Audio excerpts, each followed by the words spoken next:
আসসালামু আলাইকুম। আপনারা যে বাচ্চাটিকে দেখতেছেন তার বয়স হচ্ছে কত বছর হবে? 2.5 বছর। তার IBS এর সমস্যা জন্মের পর থেকেই আমাশা।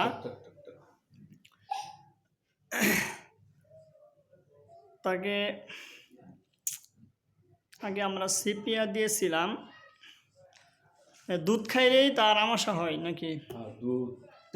দুধ খাইলেই তার পাতলা পায়খানা হয়। তারপরে রাতে বিছানায় প্রস্রাব করে,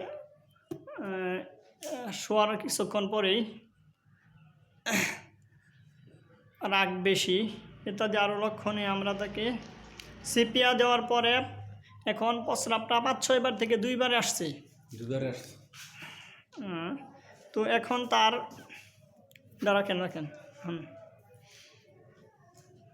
এখন তার আবার নতুন কিছু লক্ষণ দেখা দিছে, যে সেটা হচ্ছে যে পানি পিপাসা অতিরিক্ত এবং ঘাম বেশি হচ্ছে, মুখ দিয়ে লালা পড়ে, তারপর ঠান্ডা ঘাম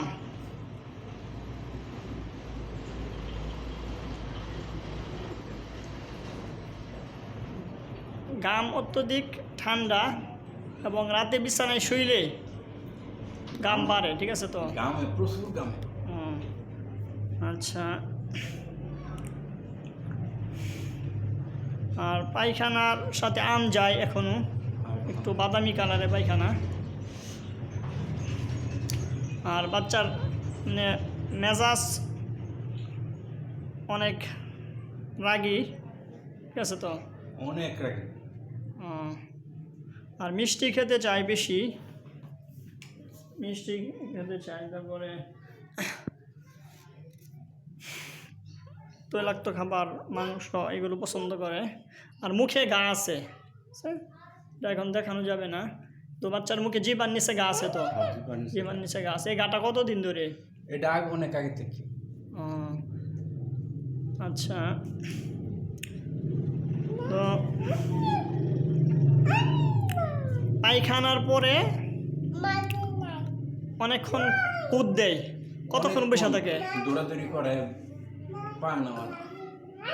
মানে অল্প একটু করার পরে আর অনেকক্ষণ বসে থাকে। কতক্ষণ বসে থাকে? প্রায় 1 ঘন্টা 4 ঘন্টা। মানে এখন টেনিস মাস পায়খানার পরে অবিরত পায়খানার বেগ, যেটাকে টেনিস মাস বলা হয়। তো এই জন্য আমরা তাকে মার্কসল দিলাম। মার্কসল 200 দিছি, যেহেতু তার পিপাসাও বেশি, ঘাম বেশি, আবার শীতও বেশি, আবার গরমও বেশি। পায়ে পিপাসা বেশি, ঠান্ডা ঘাম, পরে মুখে ঘা আছে, পরে রাতে বিছানায় প্রস্রাব করে, যেটাও মার্কস চলে আছে, যে ইউরিনেশন নাইট, এটা সিপিআর দিয়েছিলাম। এটা এই যে মার্কস চলেও আছে, মার্কস চলে লক্ষণে আছে। রাতের বেলা প্রস্রাব করে। আর ফার্স্ট স্লিপে প্রস্রাব করে সিপিয়া, এই যে ফার্স্ট স্লিপ। পরবর্তীতে হয়তো তার আরও সিপিয়া লাগতে পারে। এই যে ফার্স্ট স্লিপ, যে ইউরিনেশন ফার্স্ট স্লিপ, মানে শোয়ার আধা ঘন্টা পরে প্রস্রাব করে দেয় সিপিয়া, ফার্স্ট গ্রেড মেডিসিন। এই জন্য সিপিয়া দেওয়ার পরে সে কমেছে। পরবর্তীতে আমরা তাকে আবারও আগের সেই মেডিসিন দিতে পারি। তো এখন